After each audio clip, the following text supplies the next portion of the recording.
इसका क्या नाम दिए थे कल बाबू? ओ नाम दिए थे। अच्छा ठीक है, इसका क्या नाम दिए थे बाबू? क्यू।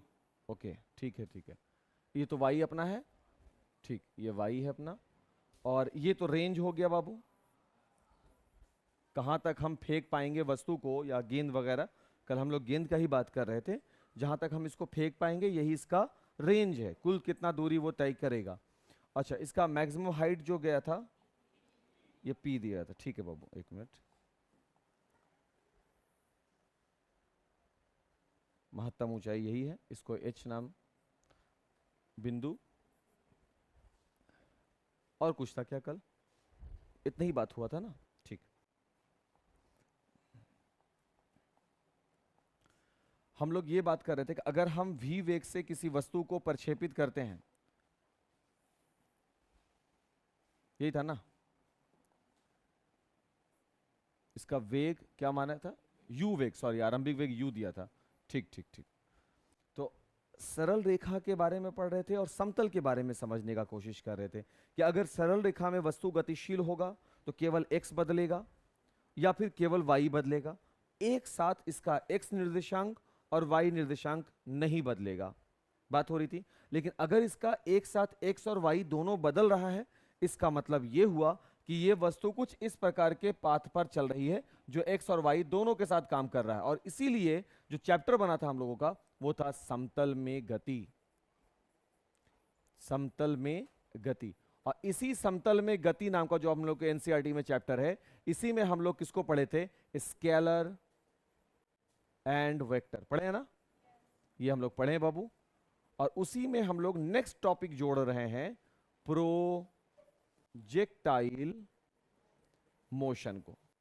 ध्यान है?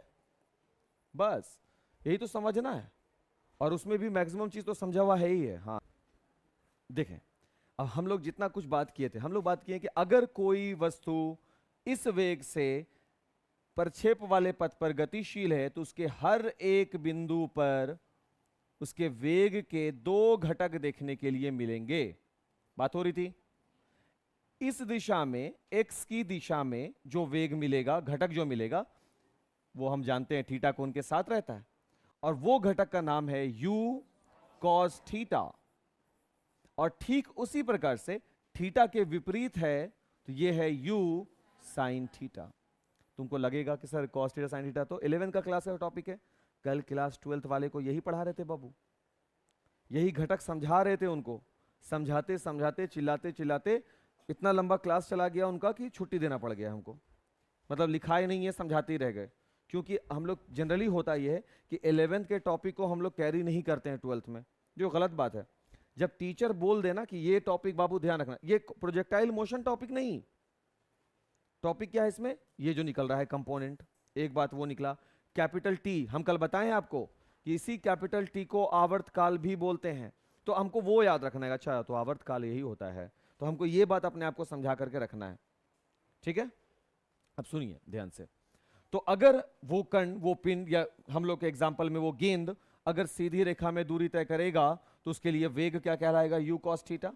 अगर ऊर्ध्वाधर तय करेगा, हाइट के हिसाब से देखोगे तो वो होगा u sin थीटा। कल हम बताए थे एक u cos थीटा घटक है और एक u sin थीटा घटक है। कोई दिक्कत यहां तक नहीं है? बाय बाबू। हम बात ये कर रहे हैं कि अगर ये कण ट्रेवल करते हुए इस बिंदु पर पहुंचता है, जो कि क्या कहलाती है बाबू? मैक्सिमम हाइट, यस, पहुंचता है, तो यहां पर इसका वेग 0। वो कौन सा वेग होगा? आरंभिक या अंतिम? अंतिम वेग। तो यहां पर वस्तु केवल आगे जाते हुए तो दिखेगी, ये वाला घटक होगा लेकिन 0 होगा। सही है क्या? और हम लोग फॉर्मूला लगाए थे बाबू, v बराबर u प्लस AT से। बिंदु P पर यानी मैक्सिमम हाइट पर v का मान 0, अंतिम वेग 0 हो जाएगा, क्योंकि कोई भी वस्तु अपनी महत्तम ऊंचाई पर जाने के बाद क्या हो जाती है? 0 हो जाती है। और क्या बाबू? हाँ हम कर देते हैं, आ रहे हैं हम वहीं पे, आ रहे हैं, वहीं आ रहे हैं हम, तुरंत आ रहे हैं बाबू, बस 2 मिनट दो ना हमको, हम तुरंत वहीं पर आने वाले हैं। v बराबर u के जगह पर अब हमको देखना है कि क्या हाइट के लिए हम क्षैतिज वाला घटक देखेंगे या उदग्र घटक देखेंगे। तो मैक्सिमम हाइट के लिए हम कौन सा घटक देखेंगे? इसका वर्टिकल कंपोनेंट देखेंगे। और वर्टिकल कंपोनेंट क्या है बाबू? u sin theta. तो उस समय u जो है वो किसके रूप में है बाबू? u sin थीटा, यानी ये है आरंभिक वेग। तो आरंभिक वेग क्या है? u sin theta. हालांकि आरंभिक वेग u cos थीटा भी है, लेकिन दोनों में से किसका यूज करेंगे हम? u sin थीटा का। क्यों करेंगे? क्योंकि सर यहां पर आप उदग्र देख रहे हैं ना कि क्षैतिज। लेकिन जब आप सीधी रेखा में बात करेंगे तो आप किसको लेंगे? u cos थीटा को लेंगे। अपने आप को समझा पा रहे हो ना ये बात? ठीक। और प्लस, ये प्लस है तो प्लस ए होता है रैखिक त्वरण। और अभी ये जो त्वरण है, जो वस्तु ऊपर गई, ये त्वरण रैखिक तो नहीं है। कौन सा है? गुरुत्वीय त्वरण है। यानी पृथ्वी जिस त्वरण से वस्तु को नीचे की ओर खींच रही है, हम उसके विरुद्ध ऊपर की ओर जा रहे हैं, उल्टा। तो यहां पर गुरुत्वीय त्वरण को किससे सूचित करते हैं? जी से। अब क्योंकि नीचे की ओर ना जाके हम विपरीत में जा रहे हैं, इसलिए माइनस जी। तो ए के जगह पे माइनस जी लग गया बाबू। और समय तो टी था, मान लेते हैं टी समय में वस्तु यहां पर पहुंची। ठीक है बात? अब यहां शून्य इज इक्वल, ये हो गया बाबू u साइन थीटा माइनस का g भी रहेगा और t भी रहेगा। अब ये माइनस वाला वैल्यू इधर आ जाएगा, तो प्लस का g और t is equal u sine theta. और यहां से हम लोगों को स्मॉल t का मान मिल गया था, जो था u sine theta upon g। ये कौन सा समय है बाबू? यस, कि वस्तु कितने समय के बाद महत्तम ऊंचाई को प्राप्त कर लेगी। सही है। और फिर हम ये बताए थे कल कि इतने ही समय के बाद वस्तु वापस से धरती के क्षैतिज बिंदु Q को टच करेगी।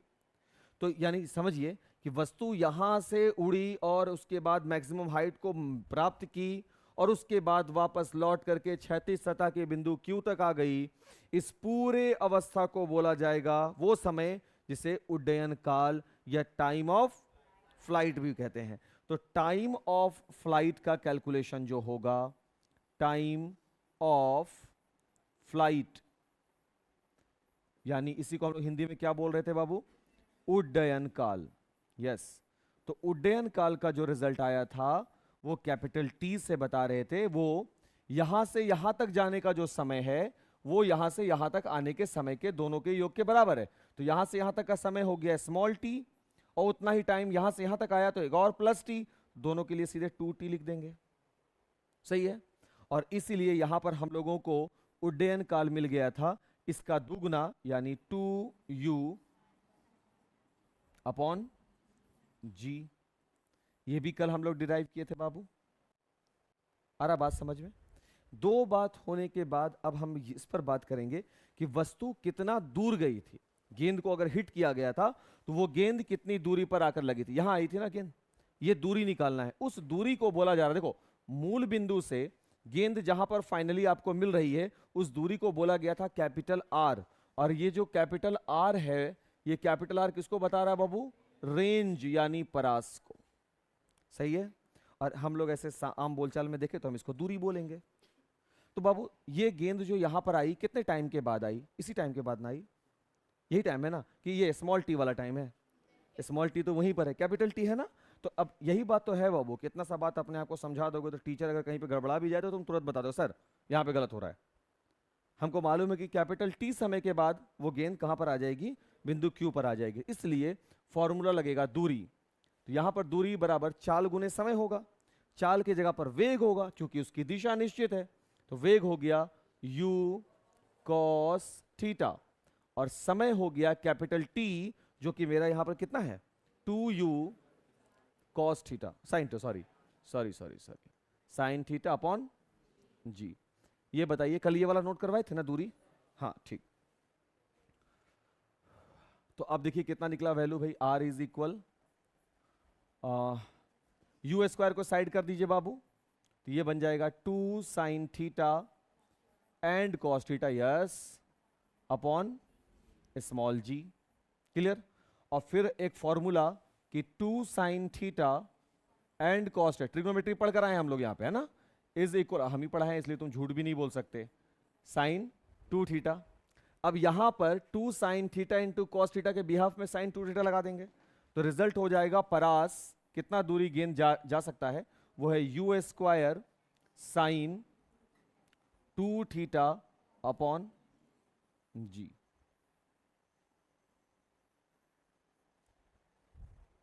यहां तक कर लिए थे। अभी हम लोग सिर्फ बाबू, अभी हम लोग सिर्फ सबका वैल्यू निकाल रहे हैं। किसका किसका वैल्यू निकाला है? महत्तम ऊंचाई जाने पर जो समय लिया जाएगा वो। दूसरा निकाला है कि वस्तु क्षैतिजता बिंदु को छुएगी टोटल कितने समय के बाद, जिसको उड्डयन काल बोलेंगे, उसका समय निकाल लिया है। फिर निकाला है कि कोई वस्तु मैक्सिमम कितना दूरी तय करेगी, उसका फॉर्मूला सब निकाल दिया ना, यहाँ पे सब वैल्यू निकल गया ना। अब हम आगे एक और चीज बचा है, ये वस्तु कितनी ऊंचाई जाएगी, h का मान, ये निकालना है हम लोगों को। कहां पर निकाला जाए, यहीं पे कर देते हैं, हो जाएगा। ये वाला फॉर्मूला ध्यान है बाबू, v square is equal u square plus 2a(s). ध्यान है, s का मतलब होता है विस्थापन। तो वस्तु का विस्थापन देखो यहां से लेके यहां तक है। तब उसके लिए अंतिम वेग देखो, इस पॉइंट पर अंतिम वेग क्या है, 0, तो वो हो गया 0 का स्क्वायर।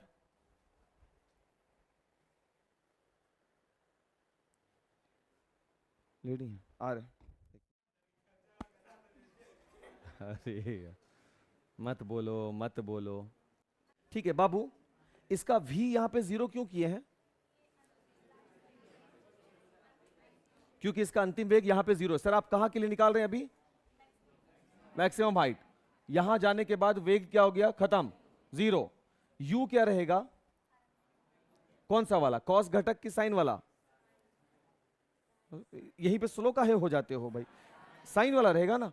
उदग्र की बात है, साइन वाला है। अगर बोल दे नहीं कॉस वाला होगा, तब तुम सवाल करोगे हमसे, करना चाहिए तुमको। कैसे होगा सर, अभी थोड़ी देर पहले तो आप साइन लगा रहे थे, मैंने जब आपका मन होगा तब कीजिएगा, कोई नियम है तब ना सवाल होगा। अभी बोले नहीं सर साइन लगेगा, सर पक्का सर साइन लगेगा, नहीं नहीं कॉस लगेगा, कॉस लगाना पड़ेगा तुमको।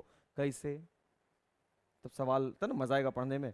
अभी साइन लगे कॉस लगेगा, अरे तुम देखो जब क्षैतिज बात किए कहां पे लगाए थे, कॉस लगाए ना अभी, या देखिए यहाँ लगाए ना बाबू कॉस। क्योंकि जब हम क्षैतिज की बात करें तो वो जब उदग्र की बात होगी वर्टिकल साइन, तो ये हो गया बाबू u साइन थीटा, आरंभिक वेग का स्क्वायर कर दिया स्क्वायर, प्लस 2 लगेगा बाबू, और a जो होगा माइनस में, त्वरण, गुरुत्वीय त्वरण, लेकिन विपरीत दिशा में ऊपर फेंक रहे हैं, जबकि त्वरण कहां लगता है, नीचे की ओर लगता है, प्लस s इंटू s माने विस्थापन, यहां से यहां ये विस्थापन है। विस्थापन क्या है, h, जो कि कैपिटल H में है, सही है। अच्छा 0 का स्क्वायर तो 0 ही रहेगा सर। यहां देखो बाबू, ये हो गया you square sine square theta minus 2gh हो गया। अब ये माइनस वाला वैल्यू इधर ले आओ, जिसको हम कहां ले जा रहे हैं, यहां बना रहे हैं, ठीक है। तो ये हो जाएगा प्लस का 2gh इज इक्वल होगा, is equal u square sine square theta, क्या निकालने आए हो, h, मैक्सिमम हाइट। अभी मैक्सिमम नहीं निकल रहा, अभी सिर्फ h निकल रहा है। h बराबर you square sine square theta upon 2g। मिला बाबू, एक फॉर्मूला ये हुआ, एक फॉर्मूला ये हुआ, एक फॉर्म ये बना है, और कहां है सर, ये निकला है एक, यही है ना, और भी कुछ है क्या? देखिए इसको पहले आप लगता है कहां तक कर लिए थे नोट, यहां तक कर चुके थे शायद, ये वाला नोट करके बाबू यहां तक पहुंच जाओ, ताकि अब हम सब पर मैक्सिमम मैक्सिमम मैक्सिमम सबका निकालें।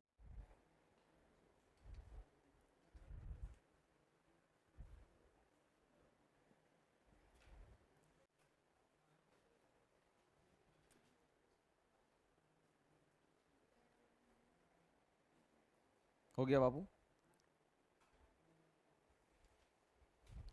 देखो ध्यान से, हम लोग जो अभी कैलकुलेट करेंगे टाइम वगैरह तो थीटा वेटा हो जाएगा। सबसे पहले हम लोग को देखना है ये परास, कि अगर हम वस्तु को क्षैतिजता बहुत महत्तम दूरी पर फेंकना चाहते हैं, क्रिकेट वगैरह में तो यही होता है ना, महत्तम दूरी तक ट्रैवल उसको कराना चाहते हैं। क्षैतिजता, क्षैतिज ये हुआ, ये उदग्र हुआ, क्षैतिजता अगर हम वस्तु को महत्तम दूरी ट्रैवल कराना चाहते हैं तो हमको r नहीं चाहिए, हमको r मैक्स चाहिए। मैक्स का मतलब होता है मैक्सिमम, रेंज परास महत्तम। तो महत्तम परास हमको कब मिलेगा? साइन का थीटा लगा हुआ है, तो जब जब साइन का वैल्यू अपना महत्तम होगा, साइन का वैल्यू महत्तम कितना पर होता है? 1 होता है। कितना पर होता है? 90 डिग्री पर। अब 90 डिग्री का मतलब हो गया थीटा कितना रखना पड़ेगा? 45, तब ना 45 दूना 90 होगा। बात मेरा समझ में आ रहा है हम क्या कह रहे हैं? साइन मेरा मैक्सिमम होता है +1, कितना पर होता है? 90 डिग्री पर। और यहां थीटा थीटा ना रह करके 2 थीटा के फॉर्म में है, तो 90 दूना 180 जीरो करना है क्या? बिल्कुल नहीं। तो थीटा कितना रखना पड़ेगा? 45, ताकि 45 दूना कितना हो सके? 90। आ रहा बात समझ में? कहने का मतलब ये हुआ बाबू, समझिएगा हम किसके बारे में बात कर रहे हैं अभी? R max. आर मैक्स यहां नीचे में लिख दिया है ना। आर मैक्स के लिए थीटा इज इक्वल टू कितना होना चाहिए बाबू? 45 डिग्री। अब इससे फायदा क्या है वो देखिए बाबू, जैसे ही हम लोगों का आर जो है वो मैक्स हुआ, ये बन जाएगा you square sine 2 into theta कितना बाबू? 45 डिग्री, और अपॉन में जी। तो आर मैक्स का जो रिजल्ट मिलेगा बाबू वो है यू स्क्वायर 2 थीटा साइन 90 1 हो गया अपॉन जी। अब सुनिए बाबू ध्यान से, आर मैक्स का वैल्यू यू स्क्वायर अपॉन जी होगा, यानी अगर थीटा 45 डिग्री आप रख दीजिएगा एक्स और ये वाई, तो वेग मान लेते हैं वो यू है, ठीक है। अब वस्तु को अगर 45 डिग्री पर प्रक्षेपित करोगे, 45 डिग्री पर जैसे ही आप प्रक्षेपित कीजिएगा, ये सबसे शानदार रिजल्ट देगा। देखो सबसे शानदार का मतलब इससे ज्यादा मैक्सिमम रेंज नहीं हो सकता। 45 डिग्री पर जो रेंज मिलेगा इससे ज्यादा रेंज नहीं मिल सकता, यानी तभी इसको आर मैक्स बोला गया। ये आर का मतलब हो गया परास और मैक्स का मतलब हो गया महत्तम, यानी महत्तम परास हमें कब प्राप्त होगा? महत्तम परास का फॉर्मूला क्या हुआ? तो सर महत्तम परास जो हुआ वो हुआ यू स्क्वायर अपॉन जी। ये तब मिला जब थीटा कितना डिग्री रखना पड़ा? 45 डिग्री, क्योंकि 45 रखने का मतलब है वो 90 बना रहा है बाबू, और 90 बनाना जरूरी है क्योंकि 90 पर ही वो वैल्यू 1 होगा, मैक्सिमम होगा। साइन साइन वाला बताए थे ना, +1 कितना पे मिलता है बाबू? π/2 पर, यही मैक्सिमम है ना साइन। बताए हैं ये बात, ट्रिग्नोमेट्री में बात हुई है हम लोग का, क्लियर है बात। अब उसमें एक लाइन और जोड़िए, कौन सा वाला जुड़ेगा लाइन बाबू? ये वाला आर मैक्स के लिए। तो ये कैलकुलेशन कीजिए, आर मैक्स का कैलकुलेशन कीजिए बाबू। महत्तम परास का व्यंजक प्राप्त करो, ऐसा प्रश्न आ सकता है, तो ये महत्तम परास का रिजल्ट निकालिए। ये वाला यहां से यहां तक नोट करेंगे, कल वाला नोट कर लियो है ना, अभी जो हम बोला नोट करने, इसको नोट कर लिए थे ना, अब उसके बाद आगे नोट कीजिए ना इसको, महत्तम परास को। मैक्सिमम हाइट, तो अभी अभी हम लोगों को एच का फॉर्म मिला था, एच बराबर अभी हम लोग निकाला था, कहां गया बाबू? उधर है क्या? You square sine square theta upon 2g।